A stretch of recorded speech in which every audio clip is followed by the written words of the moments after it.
What is going on, everybody? Welcome back to the channel. We got another podcast today with the homie GrillaBeatz. We're going to talk about music, just a whole bunch of stuff going on today. So let's get into it. Welcome to the channel, dude. Thank you so much for coming through. Of course, thanks for having me, man. So first, I like to do like a general, little, obviously that was the intro. Yeah. But I like to do just a little bit more of an introduction. You and I met each other probably about a year ago, 6 months ago, or what? Yeah, about a year ago. ago. The studio. Yeah. With Caskey. So walked in there. Yeah, Caskey came through, exactly. So Grilla has made a few songs for Caskey and some other artists, and we went to do some filming at the studio in Denver, and Grilla was there, and that's how him and I linked up. I think it was last year, maybe it was like 6-8 months ago. I don't know. It was shout out Dream Space, by the way. Yeah, Dream Space, really absolutely. Cool studio out here in Denver. So let's get into it, dude. So where are you from originally, and how'd you make it out to Denver? All right. So I was born in Florida. I lived there for 10 years in South Florida. And then I moved to Connecticut when I was 10, and I really grew up there, went to high school there. I went to school out in Oklahoma for 2 years. I was chasing money, doing that whole thing. Really didn't like it. I hated it. I couldn't fake that I wanted to do it. Like I was going to be working for oil companies, and like I really didn't care about that at all. So how old were you when you moved to Oklahoma? I was 18, so I was just like going to school. Gotcha. I got invited to this program. It was energy management out there. Anyway, I hated that. My dad ended up getting really sick, and I moved out to Colorado to pursue cannabis, and I wanted to own dispensaries, and So what year did you get out to Colorado? That was going to be when I was about 20. Okay, so I was a junior. years after. I was a junior. Yeah, I was 2 years in. I was in a fraternity out there. Did the whole thing, had a girlfriend and stuff like that. I just hated it so much out there, and I came to Denver. And I absolutely loved it. I've been here for 7 years, and it feels like a home to me. I really don't want to go. I think we're going to end up touching on, that a little bit later. But, Denver's amazing. It's got a great blend of the city and nature. Yeah, dude, I've also been here. Absolutely love it. I've also been here for about 7 years, and I agree. As much as I love Baltimore and I love back home, I'm never going to leave Colorado. Yeah. There's just the nature and the stuff that you get access to here is just kind of unbeatable. So let's start talking about music a little bit. When did you first start getting interested and involved in hip hop? How old were you when you started listening to hip hop? Who kind of initially piqued your musical interests, and how did that kind of get started? Of course. So I think in high school, everybody my age kind of listened to Eminem growing up, and that was like my real start into hip hop. But I play the drums, and I've been into music since I was 3 years old. That's when I started playing, and so I grew up on Rush and Van Halen and AC/DC. Some classics. All the classics, Led Zeppelin, all of those. Pink Floyd. Like I could go on and on for days. But hip hop was like really slow. I really didn't get into it until the later years in high school, and then. So besides Eminem, who got you listening to hip hop besides Eminem? Oh man, well Drake had to be in there for sure. At the start of it, Lil Wayne was definitely GOAT. And then shout out T-Pain for like all the hits when we were a kid. That's true. Yeah, I major shout out for T-Pain, and I just slowly kind of immersed myself into it, and now I'm really big into the UK scene, which is really cool. So tell me about that. That's really not something that I know. I know that you and I have talked about it, but and I've looked up a couple videos and you've showed me a couple artists, but tell me how you got into UK drill music. My brother put me onto it. My brother just I was in a Pop Smoke for a little bit. Okay. That was really who showed me, but I didn't realize that it came from, or I don't know, people debate whether it started in Chicago and New York or the UK, but original the UK style drill that I listened to, Pop Smoke kind of worked with the producer 808 Mello, who's from the UK, and developed that sound over here in New York, and I got into that, and I didn't realize it was kind of based on the UK sound. And then my brother started sending me some shit from the UK, and it was just from there I was hooked. So who in the UK is your favorite, rap artist or drill artist that you're listening to? If I had to name a few, D Rose is one of them. Because I'm gonna check these out after this show. For sure. Two Face, Crazy, Meeks, with a Z, and then you've got who else? Gully is crazy as well. I love his music. And then you got Dave and Stormzy, and you got M Huncho, and if you want different styles, there's so many people. So when did you start producing? Like, so now let's kind of talk about like the origins of GrillaBeatz. Yeah, of course. Like, so where did that come from? Yeah. When did you start? When did you kind of switch to start producing from just playing drums? I know you still play drums for some bands and stuff like that. So yeah. when did that transition kind of happen, and when did GrillaBeatz kind of become a thing? So I made my first beat when I was 13. A friend of mine had a machine, and I made a beat, and I absolutely loved it, but I didn't really think anything of it, so I didn't pursue it at all. Years later, I'm really into like Troy Boy and Cosmic and a bunch of these EDM producers that I've been seeing, Flux Pavilion, like all that stuff. And so I was like, oh, I'm gonna try to make EDM, like all this shit. I get Ableton, I can't do anything. Like, it's just not, I have no idea how to work the program, and like all my ideas I can't really put out onto the, When I was like 15, 16, I used Logic back when I was making beats. I want to get back into it, but that's the only program that I ever used. Yeah, I use FL Studio now, but I originally started on Ableton. I got so frustrated that I quit, and then... So were those first beats and stuff that you were producing? Terrible, dude. Was it hip hop or like? It was trying to be. It was like a mix of whatever I. You said terrible. They were terrible. No, but they were terrible. But like, it was a mix of whatever I could possibly do on there, just because of the limited knowledge that I had working with the program. So, fast forward a little bit of time, my homie from college had Ableton.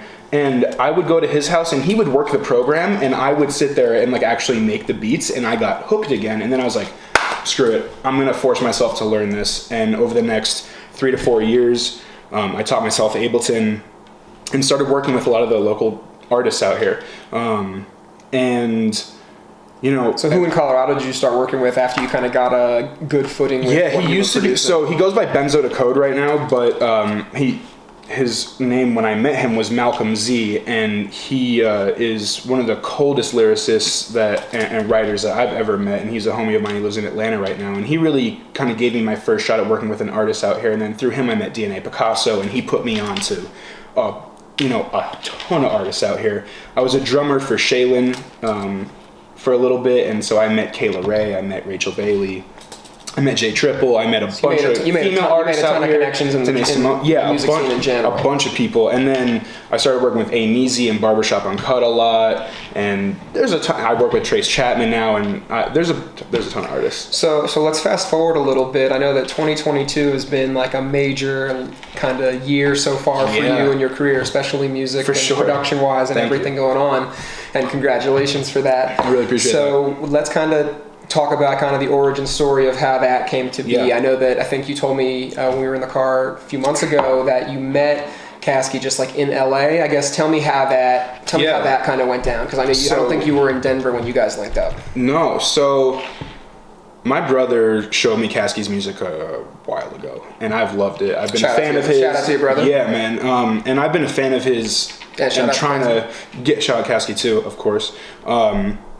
I've been a fan of his music for a while and just listening to a lot of his stuff. And I figured, why not send him a beat, like see if I could tag him on something on Instagram, like just get some kind of traction going, whatever. So this is right after my dad passed away. And I tag him on something on Instagram. I forget which beat it was, but he said, send it. And I was like freaking out, whatever, blah, blah. I sent it to him, heard nothing. I want to say like a year or so goes by, and so I send him a long time. So you sent him one beat, and then a year goes by. Yeah, and then I sent him another one, and apparently he wrote something to it, never got on it, whatever, blah blah. I'm sitting probably, this is, I want to say like November 2021 of last year, and I'm sitting and I'm like, fuck it, I'm just gonna send him something on Instagram. I just remade one of the beats. Because I switched over to FL Studio. My sound design is a lot better, more updated. It sounds more like industry standard now. And so I was like, screw it. I'm just going to send him this and tell him it's updated and see what's up. Literally 10 seconds later, he gets back to me and he's like, yo, I was just thinking about this song. It's a sign. Like, send this beat to me. I was like, okay. Is that beat You Don't Really Love Me? What was that beat? It wasn't. So I said it was a different beat that was supposed to be The Truth Part 3. Damn, okay. Which The Truth Part 2 is one of my favorite songs of his. It's fucking awesome. Waiting on Part 3. And so that I don't know if that's ever gonna come out at all. Right. But at that moment, I was going to. No, this is actually in January. Sorry, that's my bad. Okay. So I'm like, I'm gonna be in LA in a couple of days, and I really want to link up, and I got some beats for you. And he's like, all right, cool. Go out there, and a couple of days pass, and then I get a call. I wake up in bed at like 12. And it's a call from him, and he's like, yo, I was just going up into the mountains, but the engineer reminded me that we have a session, like, come right now. Like, and I was like, okay, cool. Got dressed, sped over to the studio, and like the first beat I played was Dickhead. Okay. And sick. So that's one of my favorites on that album, by the way. He's put out so much music this year. It's like almost hard to keep track. Yeah, but like really cool. It's like that's a sick album. I really like the album. Dickhead and cool. You Don't Really Love Me. I mean, You Don't Really Love Me, I think on YouTube is over 500,000 plays. So we'll get into that a little later. Of course. Dickhead's one of the best songs on the album too, in my opinion. It just it bumps. So. I really appreciate it. Someone was apparently playing it right before the concert, and Caskey went over and she was like playing Dickhead in her car. Yeah. That's kind of sick. I love that when fans like just are playing my music, and I never know when they are, but the more people that are listening to my music at all times, I just love it. It's the best thing. I play Dickhead in the car, and basically like, it's so cool every day when I drive, dude. Like it's on my daily playlist. So I played the beat. And like literally within like 45 minutes, Dickhead was done, and that shit was crazy. Angel Hill walks in the studio, and this kid's awesome. Like, and he's just like a cool presence to be around too. Like all these guys in the studio. If you haven't been in the studio with a lot of artists, like it sometimes can be like kind of frustrating, where like there's no direction, there's no like kind of drive to like get shit something done, and but well crafted, and like Caskey will sit down at the desk and like arrange everything how he wants it, and he knows how to work Pro Tools, and like not a lot of rappers know that, and like it's really nice. It's a pleasure to be around artists that know exactly where they want things and how they want it to sound. Less of like an experiment, and it's cool because I hear it too, and it's like when you know that it's working out like that.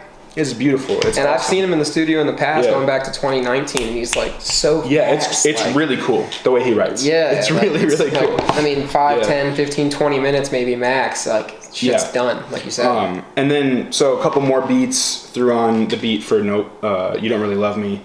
And I gotta look at what that's at right now on YouTube. Yeah. While we're... Because that's like, going crazy. I think it's like 646,000 or something. You're right. Wow. Who's counting?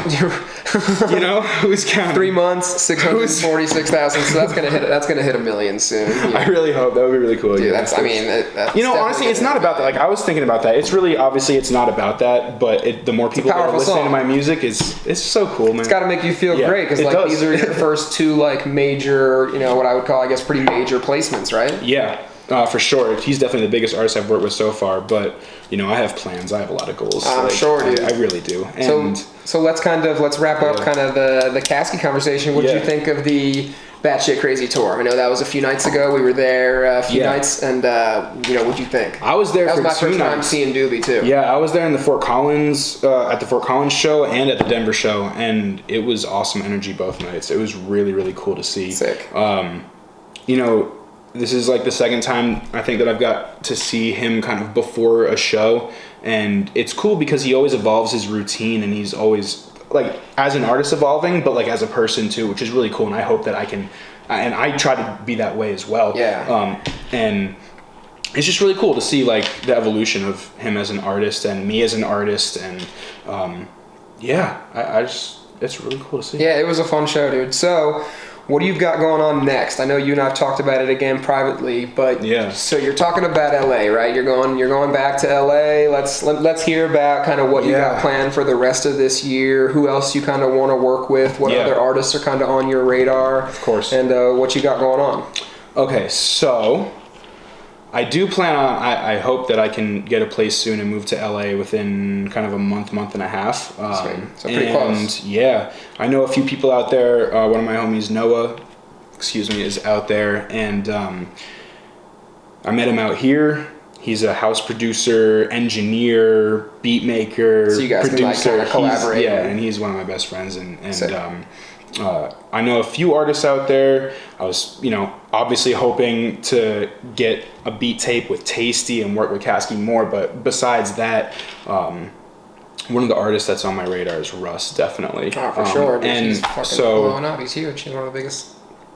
Independently, obviously, definitely, I would say one of the biggest right now. He just dropped a song with Ed Sheeran. Yeah, that song goes so hard, and Ed Sheeran. And it's cool because that ties into the whole UK sound. Because Ed Sheeran, obviously being from there, is like really one of the. I mean, he's the biggest artist over there, and it's like. So being honest, I don't listen to. I don't think I've ever heard an Ed Sheeran song, but I listened to that, and I was like, man, I fuck with this. He's all over the place. So his music he's so talented, and I would love to work with him someday. But.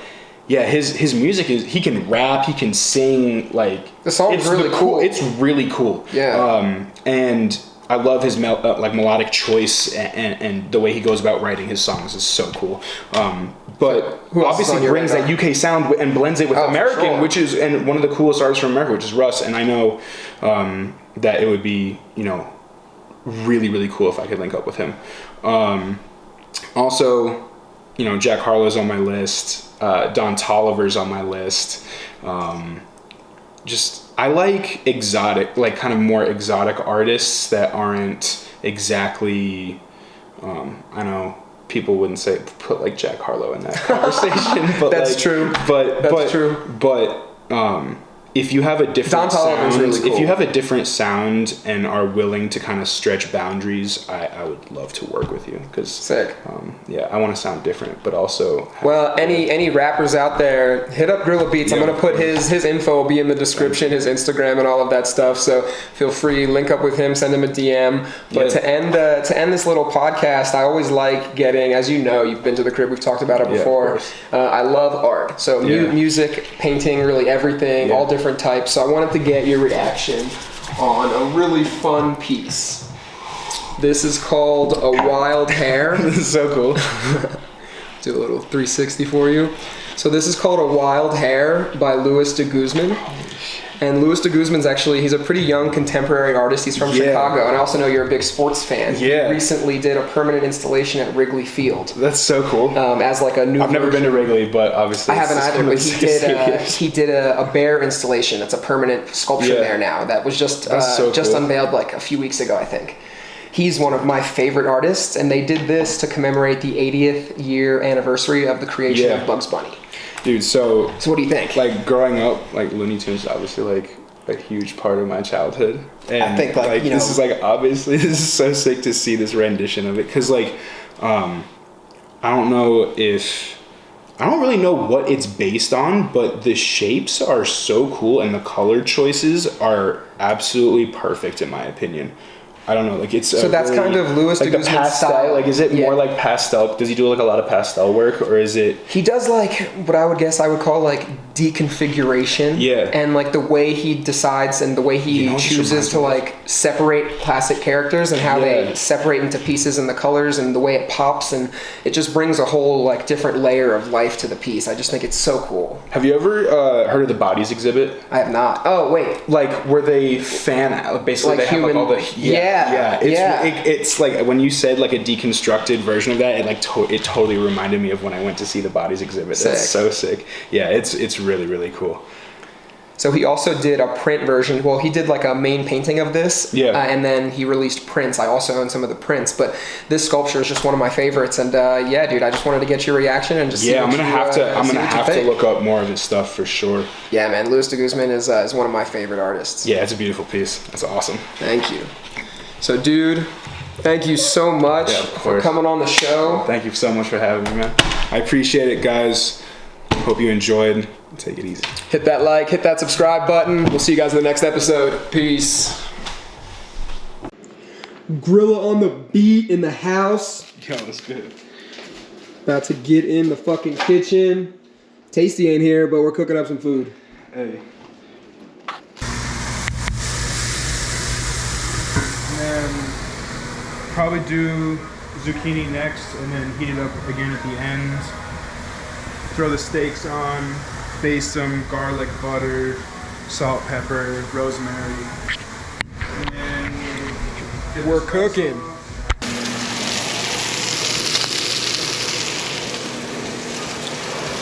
We'll see how it goes. I'm gonna judge the steak pretty harshly.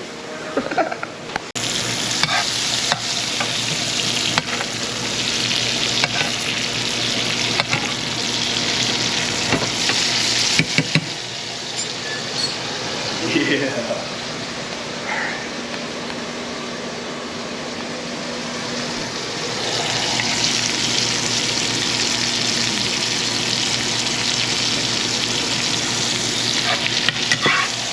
Oh, so I forgot to ask you during the interview. GrillaBeatz. Let's fucking talk about it. Obviously, you're cooking. Talk about it. Yeah, so my name basically originated as an inside joke between me and my brother, but basically I like to grill, I like to cook, I like to cook up beats, I like to cook up music. Good food and music is just my life, so yeah, man. GrillaBeatz. GrillaBeatz.